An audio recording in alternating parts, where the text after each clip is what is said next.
Hello science lovers, আমি mister আর এ। এটি time travel সিরিজের পঞ্চম পর্ব। আজকের ভিডিওতে আলোচনা করব আলোর বেগের কত পার্সেন্ট বেগে চললে সময় ধীর হয়ে যায়, এবং ভিডিওটির শেষের দিকে আলোচনা করব আমাদের পারিপার্শ্বিক ক্ষেত্রে এবং বাস্তবে সময় ধীর হওয়ার বিষয়টি আদৌ পরিলক্ষিত হয় কিনা।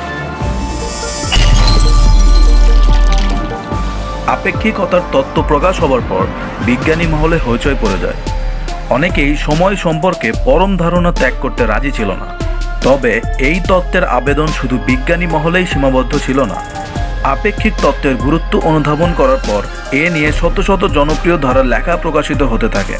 সেখানে এই তত্ত্বের সাথে বিজ্ঞান ও বাস্তবতার বিভিন্ন বিষয় তুলে ধরা হয়। এর ভেতর কিছু লেখায় তত্ত্বটির সবচেয়ে গুরুত্বপূর্ণ যে বিষয়টি উঠে আসে তা হলো সময়কে স্থান থেকে আলাদা করে দেখার কোনো উপায় নেই। স্থানের তিনটি মাত্রা দৈর্ঘ্য, প্রস্থ ও উচ্চতার মতো সময়ও স্থানের একটি মাত্রা।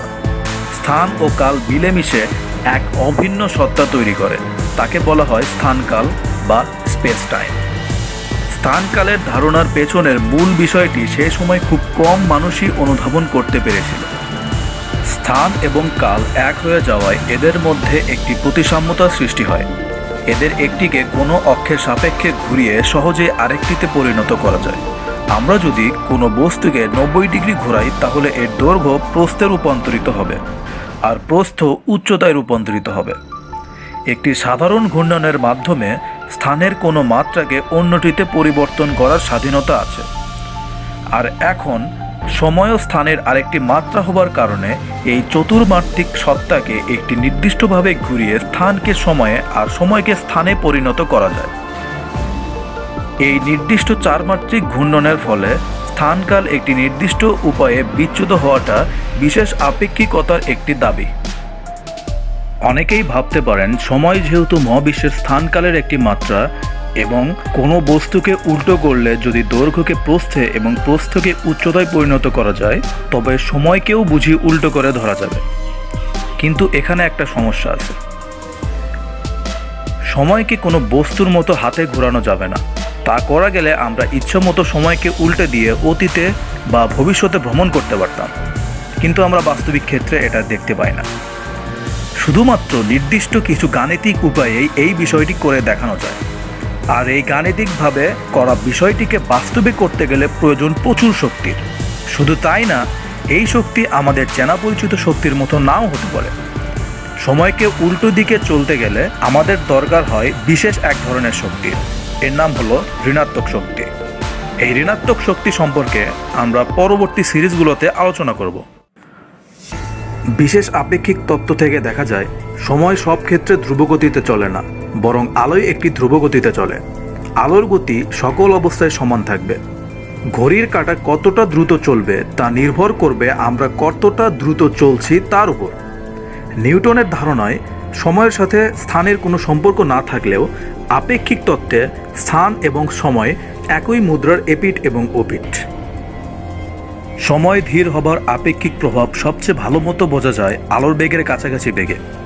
আমাদের বর্তমান টেকনোলজি দিয়ে তৈরি রকেটগুলোর বেগ কিন্তু খুবই বেশি না, কিন্তু আমরা যখন আলোর বেগের 90% এর কাছাকাছি বেগে ভ্রমণ করার মতো রকেট তৈরি করতে পারবো, তখন সেগুলো মাপতে আর সূক্ষ্ম ঘড়ির প্রয়োজন হবে না। এখন আমরা দেখব আলোর বেগ বৃদ্ধির সাথে সাথে সময় কতটা ধীর হয়ে যায়। আলোর বেগের 87% বেগে চললে সময় 2 গুণ ধীর হয়ে যাবে। একইভাবে আলোর বেগের 95% বেগে চললে সময় 3 গুণ ধীর হয়ে যাবে। আবার আলোর বেগের 97% বেগে চললে সময় 4 গুণ, 98% বেগে চললে সময় 5 গুণ, 99% বেগে চললে সময় 7 গুণ এবং 99.9% বেগে চললে সময় 22 গুণ ধীর হয়ে যাবে। আবার আলোর বেগের 99.99% বেগে চললে সময় 70 গুণ ধীর হয়ে যাবে। আলোর বেগের 99.9999% বেগে চললে সময় 707 গুণ ধীর হয়ে যাবে। এমনকি আলোর বেগের 99.999999 অর্থাৎ দশমিকের পরে 6টা 9% বেগে চললে সময় 7071 গুণ ধীর হয়ে যাবে। অবিশ্বাস্য হলেও এটাই সত্যি। এভাবে আমরা আরও বেগ বৃদ্ধি করতে থাকলে আমাদের সময় আরও ধীর হয়ে যাবে। এখন কেউ যদি প্রশ্ন করে আমরা যদি আলোর বেগের 100% বেগেই চলি তখন কি হবে? উত্তরটা হচ্ছে, কেউ যদি আলোর বেগের 100% বেগেই চলে তাহলে সময় একদম স্থির হয়ে যাবে। কিন্তু আমরা কখনোই আলোর বেগের 100% বেগে চলতে পারবো না। ভরযুক্ত কোনো বস্তুই আলোর বেগের 100% বেগে চলতে পারে না। আপেক্ষিক তত্ত্ব আমাদের বলে আমরা কখনোই আলোর বেগের 100% বেগে পৌঁছতে পারবো না, কারণ এতে আমাদের ভর অসীম হয়ে যাবে। আর আমরা সবাই জানি কোনো কিছুর ভর অসীম হতে পারে না। ধরা যাক আমরা এমন একটি রকেট তৈরি করতে পেরেছি যা আলোর বেগের 99.99% দ্রুততায় ভ্রমণ করতে পারে। যদি কেউ এই রকেটে চড়ে 1 বছর কাটিয়ে আসে তাহলে আমরা আপেক্ষিক তত্ত্বের প্রভাব ভালো মতোই বুঝতে পারব। ধরে নিলাম কয়েকদিন আগে আপনার এসএসসি পরীক্ষা শেষ হয়েছে। আপনি চাচ্ছেন কিছুদিন একটু দ্রুতগামী রকেটে করে মহাকাশ ভ্রমণ করে আসলে কিন্তু মন্দ হয় না। সুতরাং আপনি সেই রকেটে করে 1 বছর মহাকাশে ভ্রমণ করে আসলেন। ফিরে এসে কি দেখবেন? যা দেখবেন এক কথায় অবিশ্বাস্য। আপনি রকেটের ভেতর থাকায় আপনার বয়স মাত্র 1 বছর বেড়েছে, কিন্তু এইদিকে পৃথিবীতে কেটে গেছে 70টি বছর। ফিরে এসে হয়তোবা আপনার বেশিরভাগ সহপাঠীকে জীবিত পাওয়া যাবে না। আর যারা বেঁচে আছে তারা এতটাই বৃদ্ধ হয়ে গেছে যে আপনি তাদের চিনতেই পারবেন না।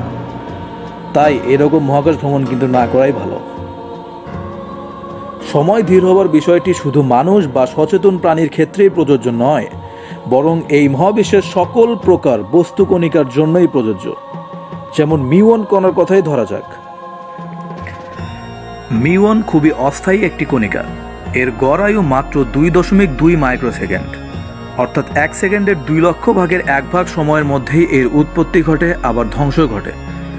তাই মহাকাশ থেকে যখন কোনো মিউন কণা পৃথিবীতে প্রবেশ করে সেটি খুবই আশ্চর্যজনক লাগে। কেননা এই কণিকা যদি আলোর বেগের খুব কাছাকাছি বেগেও ছুটে, তবুও 700 মিটার পার হবার আগেই এর ধ্বংস হবার কথা। পৃথিবীর পৃষ্ঠ পর্যন্ত পৌঁছানোটা একদম অসম্ভব। কিন্তু মিউন যেহেতু আলোর বেগের খুব কাছাকাছি বেগে ছুটে আসে, তাই আপেক্ষিক তত্ত্ব অনুসারে মিউনের নিজের সময় প্রায় 30 গুণ ধীর হয়ে যায়। তাই আমাদের ঘড়ির হিসেবে মিউন কণিকার পৃথিবীতে পৌঁছতে পৌঁছতে ধ্বংস হবার কথা থাকলেও মিউনের নিজের ঘড়িতে তখনও 2.2 মাইক্রোসেকেন্ড পার হয়নি। সুতরাং বাস্তব ক্ষেত্রে টাইম ডায়ালেশনের আমরা একটা উদাহরণ এই মিউন কণিকার মাধ্যমে পেলাম। আজকে আমরা দেখলাম আলবার্ট আইনস্টাইনের আপেক্ষিকতার বিশেষ তত্ত্ব। আমরা আগামী পর্বে দেখব আলবার্ট আইনস্টাইনের আপেক্ষিকতার সাধারণ তত্ত্ব, অর্থাৎ জেনারেল থিওরি অফ রিলেটিভিটি। সেই পর্যন্ত সবাই সুস্থ থাকুন, ভালো থাকুন এবং আমার সাথেই থাকুন। দেখা হবে আগামী পর্বে। আজকের মতো এখানেই বিদায় জানাই।